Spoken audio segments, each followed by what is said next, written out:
मुरली अमृत की धारा है धारा, जो देती दुखों से किनारा। मुरली अमृत की धारा है धारा, जो देती दुखों से किनारा।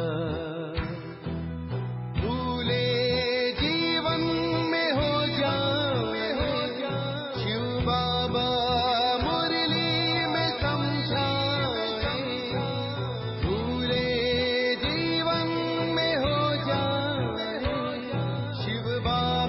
ओम शांति। आज की तारीख है 30 अगस्त 2023 के बाबा के साकार महावाक्य। मीठे बच्चे, पवित्र रहने की कसम लेना ही सच्चा रक्षा बंधन है। बाप कल्प में एक ही बार यह राखी तुम बच्चों को बांधते हैं। बाबा ने प्रश्न पूछा, पवित्रता की प्रतिज्ञा करने वालों को भी योग में रहने का इशारा क्यों मिलता है? बाबा ने उत्तर दिया, क्योंकि योग की शक्ति से ही वायुमंडल को शांत बना सकते हो। सारी दुनिया को शांति का बरसा देने का उपाय ही योग है। तुम बाप को याद करते हो विश्व में शांति फैलाने के लिए। जितना बाप को याद करेंगे उतना माया का असर नहीं होगा। बाप का यही फरमान है बच्चे, अशरीरी भव। गीत। भैया मेरे राखी के बंधन को निभाना। भैया मेरे राखी के बंधन को निभाना, भैया मेरे छोटी बहन को ना भुलाना। देखो ये नाता निभाना निभाना, भैया मेरे राखी के बंधन को निभाना, भैया मेरे छोटी बहन को ना भुलाना, भैया मेरे। ओम शांति। बेहद के बाप का बच्चों प्रति फरमान है कि अशरीरी होकर रहो, अर्थात अपने को आत्मा निश्चय कर इन कर्मेंद्रियों से अपने को अलग समझो। यह शरीर डिपेंड करता ही है आत्मा के ऊपर। आत्मा अलग हो जाती है तो शरीर कोई काम की चीज नहीं रहता, जिसको फिर जलाया जाता है। जब आत्मा निकल जाती है तो जैसे मुर्दा किचड़ा हो जाता। किचड़ा होता है तो कहते हैं कि इस किचड़े को जला दो। आत्मा बिगर यह शरीर काम का नहीं है तो अहम आत्मा इमर्टल है। यह शरीर जो पाठ बजाने लिए मिलता है यह विनाशी है। आत्मा निकल जाती है तो यह शरीर कोई काम का नहीं रहता, बदबू हो जाती है। शरीर के बिगर आत्मा साइलेंस रहती है। बाप समझाते हैं, तुम्हारी आत्मा का सब धर्म है साइलेंस। तुम जानते हो हम आत्मा वास्तव में परम धाम की रहने वाली हैं। परम पिता परमात्मा भी वहाँ रहते हैं। जब कोई दुख होता है तो बाप को याद करते हैं, मुझे इस दुख से छुड़ाओ। आत्मा ही सुख दुख में आती है। बहुत सन्यासी आदि हैं जो कहते हैं आत्मा निर्लेप है, परंतु नहीं, आत्मा में ही खाद पड़ती है। सच्चे सोने में सिल्वर पड़ती है तो सोना 24 कैरेट से 22 कैरेट बन जाता है। सच्चे सोने में खाद डाल देते हैं तो जेवर मुलम्मे का हो जाता है। आत्मा ही मुख्य है। आत्माओं का बाप है परम पिता परमात्मा। वही आकर इस समय बच्चों को कहते हैं, अब शरीर का भान छोड़ दो, मैं आत्मा हूँ, बाप के पास जाता हूँ। हम हैं पांडव। पांडवों का प्लान यह है, पहले यादव, यूरोपवासी, फिर कौरव, और यह है पांडव। बरोबर महाभारी लड़ाई लगी और फिर जय जयकार हो गया। यह राजयोग है ही नई दुनिया स्वर्ग के लिए। पांडवों की जय जयकार हुई और सब खलास हो गए। जय जयकार होती ही है सतयुग में। राखी का त्योहार भारतवासी मनाते हैं, राखी बांधते हैं। अभी ये बच्चे जानते हैं राखी एक ही बार बांधते हैं, जो फिर हम 21 जन्म पवित्र रहें। तो जरूर कलयुग अंत में राखी बांधने वाला चाहिए। राखी कौन आकर बांधते हैं, कौन प्रतिज्ञा कराते हैं? स्वयं बाप और जो उनके वंशावली ब्राह्मण हैं। सच्चे सच्चे ब्राह्मण तुम हो। ब्राह्मण ही राखी बांधते हैं। बहन भाई को बांधे, यह भी झूठी बनावट है। बुजुर्ग लोग जानते हैं आगे ब्राह्मण ही आकर धागे की राखी बांधते थे। वह कोई ऐसे नहीं कहते कि तुमको पवित्र रहना है। पवित्रता को यह जानते ही नहीं, तो यह राखी उत्सव जरूर संगम पर हुआ है। कितना वर्ष हुआ? 5000 वर्ष। संगम पर बाप ने राखी बांधी, फिर हम सतयुग त्रेता अंत तक पवित्र रहे। फिर भक्ति मार्ग से यह राखी त्योहार शुरू हो गया। कहते हैं यह उत्सव परंपरा से मनाते आए हैं, परंतु ऐसे तो है नहीं। 5000 वर्ष में हम एक ही बार राखी बांधते हैं। जब द्वापर से पतित बनते हैं तो वर्ष वर्ष राखी बांधते हैं, क्योंकि अपवित्र बनते हैं। जैसे वर्ष वर्ष रावण को भी जलाते हैं, वैसे वर्ष वर्ष राखी भी बांधते हैं। वास्तव में इनका अर्थ तुम समझते हो। बाप आकर कहते हैं बच्चे प्रतिज्ञा करो। राखी बांधने से कुछ नहीं होता है। यह तो है कसम उठाया जाता है कि बाबा हम अभी पवित्र रहेंगे। तो ड्रामा में इन उत्सवों की नोंद है। सतयुग त्रेता में राखी बांधने की दरकार नहीं रहती। वह है ही वॉइसलेस वर्ल्ड। इस समय अपनी है चढ़ती कला, फिर तो उतरना होता है। हम फिर सतो प्रधान देवता बनेंगे। ब्राह्मण कहते हैं हम अभी ईश्वर की संतान हैं, फिर देवता बनते हैं। बनाने वाला है परमपिता परमात्मा। मनुष्य से देवता निराकार परमपिता परमात्मा बनाते हैं, मनुष्य नहीं बना सकते। उन्होंने मनुष्य का नाम डाल दिया है। श्री कृष्ण को भी द्वापर में ले गए हैं। तुम पति से पावन कलयुग अंत में बनते हो, फिर सतयुग आना है। अगर द्वापर में आए तो फिर कलयुग का नाम गुम हो जाना चाहिए। यह रॉन्ग बात है। जब रॉन्ग हो तब तो बाप आकर राइट बनाए ना। अभी सब झूठे हैं, झूठी माया, झूठी काया। बाप आकर बच्चों को सच्चा बनाते हैं। सतयुग त्रेता में कभी झूठ बोलते ही नहीं। यहाँ तो पाप करते झूठ बोलते रहते हैं। पाप आत्माओं को पुण्य आत्मा तो बाप ही बनाएंगे। जैसे दीपमाला पर सारे वर्ष का हिसाब किताब चुकतू करते हैं ना, तुम्हारा फिर आधा कल्प का जो पापों का खाता है वह भस्म होता है और पुण्य का खाता तुम जमा करते जाते हो। यहाँ ही जमा करेंगे तब 21 जन्म लिए फल मिलेगा। बाप को याद करने से ही विकर्म विनाश होंगे। नया कोई पाप नहीं करना चाहिए, पुराना खाता खलास करना है। बाप को बतलाते हैं कि बाबा हमसे यह पाप हुआ, अच्छा आधा माफ है। इस जीवन में भी छोटेपन में पाप किया है तो वह बतलाने से आधा दंड कट जाएगा, बाकी आधा के लिए फिर भी मेहनत करनी पड़ेगी।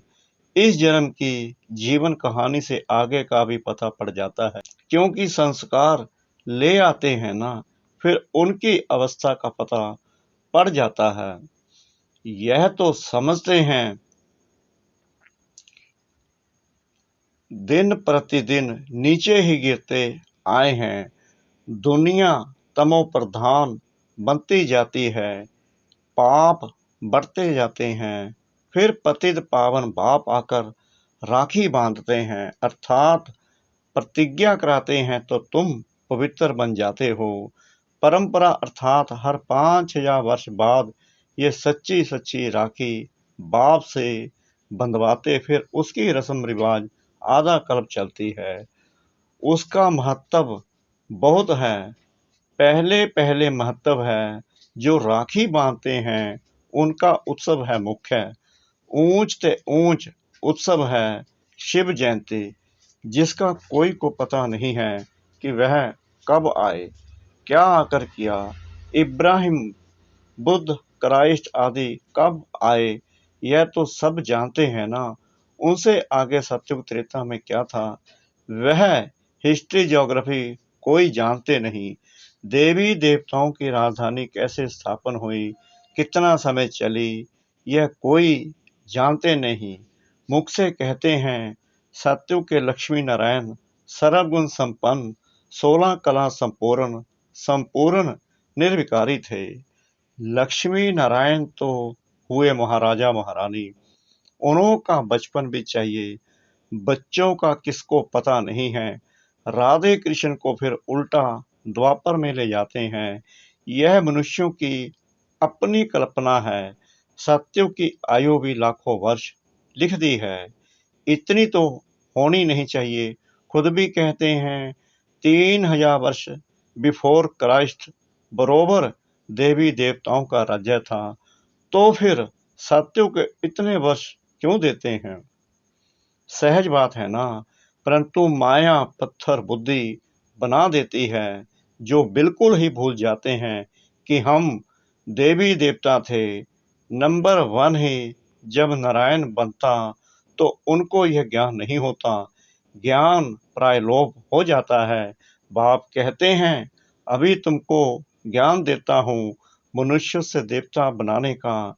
देवता बन के फिर क्या सिखलाएंगे, दरकार ही नहीं। तो राखी का उत्सव भी तुम जानते हो, यह सब उत्सव वर्ष वर्ष होते हैं। कुंभ का मेला, सागर नदी का मेला भी बड़ा भारी लगता है। सागर और ब्रह्मपुत्रा नदी का मेला मशहूर है। सागर तो बाप है, उनसे पहले यह ब्रह्मपुत्र निकली, फिर वृद्धि होती जाती है। सागर और ब्रह्मपुत्रा का मेला देखने में आता है। वहाँ फिर है नदियों का मेला, उसमें भी साफ पानी और मैला पानी दिखाई पड़ता है। वहाँ भी हर वर्ष मेला लगता है। वर्ष वर्ष जाकर पति से पावन बनने स्नान करते हैं। अभी तुम संगम युग पर हो, बरोबर इस समय तुम ज्ञान सागर से आकर मिले हो। यह है संगम का सुहावना समय, जबकि आत्माओं का परमपिता परमात्मा से मिलन होता है। तुम बच्चे जानते हो, जो भी पर्व मनाते हैं वह सब अभी के हैं।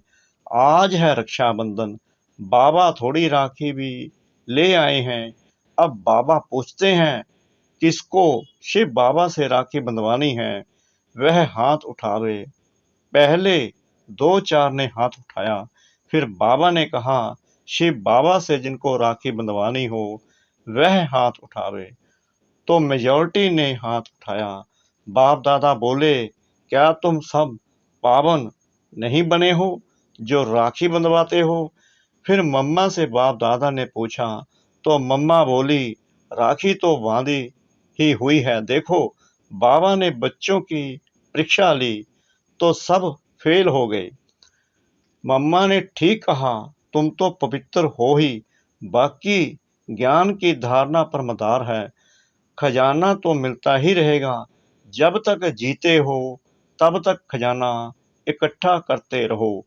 पवित्र तो तुम हो, परंतु याद में रहने से तुम वायुमंडल को शांत बनाते हो, सारी दुनिया को शांति का बरसा दे रहे हो। पवित्रता की ही प्रतिज्ञा की जाती है। बाप को याद करते हो शांति फैलाने लिए, यह भी तुम जानते हो।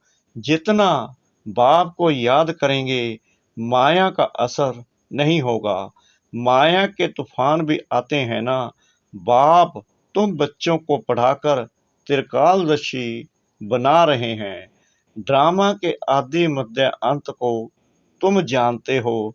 तुम्हारा यह भूलना भी ड्रामा में है, इसलिए फिर से मुझे आना पड़ता है। तुम बच्चों को राजयोग सिखलाने शिव जयंती मनाते हैं, परंतु अर्थ नहीं समझते हैं। बाबा ने राखी लाई थी क्योंकि एक बच्चा नया आया था। यह पान का बीड़ा उठाना होता है। बाबा, हम राखी बंधवाते हैं। हम पवित्र बन क्यों नहीं बेहद के बाप से बरसा लेंगे, क्योंकि इसमें पवित्रता है फर्स्ट। बेहद का बाप कहते हैं, आधा कल्प तुमने विषय गटर में बहुत गोते खाए हैं। यह है ही कुंभी पाक नरक, 63 जन्म गोते खाए हैं। अब प्रतिज्ञा करो बाबा, हम भी पवित्र दुनिया में चल सुक्का बरसा लूंगा, परंतु हिम्मत नहीं देखते हैं। यह है ज्ञान मान सरोवर। इसमें ज्ञान स्नान करने से मनुष्य स्वर्ग की परी बन जाते हैं। भारतवासी लक्ष्मी नारायण आदि के मंदिर बनाते हैं, परंतु उनको पता थोड़ी है कि वह कब आए थे। तो यह हुई अंधश्रद्धा। तुम बच्चों को अब बाप ने आप समान मास्टर ज्ञान सागर बनाया है। जैसे बैरिस्टर पढ़कर आप समान बनाते हैं, फिर नंबरवार पुरुषार्थ अनुसार पास होते हैं। यह भी पढ़ाई है। एम ऑब्जेक्ट क्लियर लिखा हुआ है। शिव बाबा का भी चित्र है, परंतु समझते कुछ नहीं है। गाते हैं पतित पावन सीताराम। यह है ही रावण संप्रदाय। इसलिए बाप कहते हैं, अपनी शक्ल देखो, 16 कला संपूर्ण निर्विकारी हो। अपने को आत्मा निश्चय करते हो। तुम्हारी आत्मा का बाप कौन है, उनको नहीं जानते तो तुम नास्तिक ठहरे। फिर नास्तिक लक्ष्मी को कैसे वरेंगे। तुम जानते हो बरोबर हम बंदर संप्रदाय थे, अब हम श्री नारायण को वरने लायक बनते हैं। बाप कहते हैं, मैं तुमको माया रावण के राज्य से लिबरेट करने आया हूँ। फिर रावण का बुत कभी जलाएंगे ही नहीं। यह समझने की बातें हैं। जितना पुरुषार्थ करेंगे उतना अच्छा बरसा पाएंगे। बाबा बता सकते हैं, तुम इस समय के पुरुषार्थ अनुसार क्या बनेंगे। आजकल मनुष्यों की मौत तो बड़ी चिप यानी सस्ती है। वहां तो समय पर आयु पूरी हुई झट मालूम पड़ेगा। हमको यह चोला छोड़ दूसरा नया चोला लेना है। नई नई आत्माएं आती हैं तो पहले पहले उन्हों की महिमा होती है, फिर कम हो जाती है। सतो रजो तमो से हरेक को पास करना पड़ता है। बाबा आकर सतो प्रधान बनाते हैं। यह भी वंडर है। इतनी करोड़ आत्माओं को अपना अविनाशी पाठ मिला हुआ है, जो कभी विनाश नहीं हो सकता। आत्मा इतनी छोटी सी बिंदी है, उनमें सारा अविनाशी पाठ भरा हुआ है। इसको कुदरत कहा जाता है। नया कोई इन बातों को समझ ना सके। बड़ी गुहा बातें हैं। शिव का रूप तो यही दिखाते हैं ना। अगर हम इनका रूप बदला दे तो कहें, इनकी तो दुनिया से न्यारी बातें हैं। नई दुनिया के लिए नई बातें अभी तुम सुनते हो, फिर कल्प बाद भी तुम ही आकर सुनेंगे। तो पतित पावन बाप ने प्रतिज्ञा कराई थी। जिन्होंने ये प्रतिज्ञा की वही स्वर्ग के मालिक बने। इसलिए यह त्योहार मनाया जाता है। सच्चे सच्चे ब्राह्मण तुम हो। सरस्वती ब्राह्मणी ऊंची गाई जाती है। अच्छा मीठे मीठे सिकला दे बच्चों प्रति माता पिता बाप दादा का याद प्यार और गुड मॉर्निंग। रूहानी बाप की रूहानी बच्चों को नमस्ते। हम रूहानी बच्चों की रूहानी बाप दादा को श्रद्धा भरी प्रेम भरी नमस्ते। शुक्रिया बाबा, शुक्रिया बाबा, शुक्रिया बाबा इस मीठी मीठी मीठी मुरली के लिए। धारणा के लिए मुख्य सार। नंबर 1, पुराने विकर्मों का खाता खलास कर पुण्य का खाता जमा करना है। याद में रह शांति का वायुमंडल बनाना है। नंबर 2, पवित्रता की प्रतिज्ञा कर पवित्र रहने की सच्ची राखी हरेक को बांधनी है। वरदान, सदा दिल खुश मिठाई खाने और खिलाने वाले सच्चे सेवाधारी खुश मिजाज भव। जो रोज अमृत वेले दिल खुश मिठाई खाते हैं वे स्वयं भी सारा दिन खुश रहते हैं और दूसरे भी उनको देख खुश होते हैं।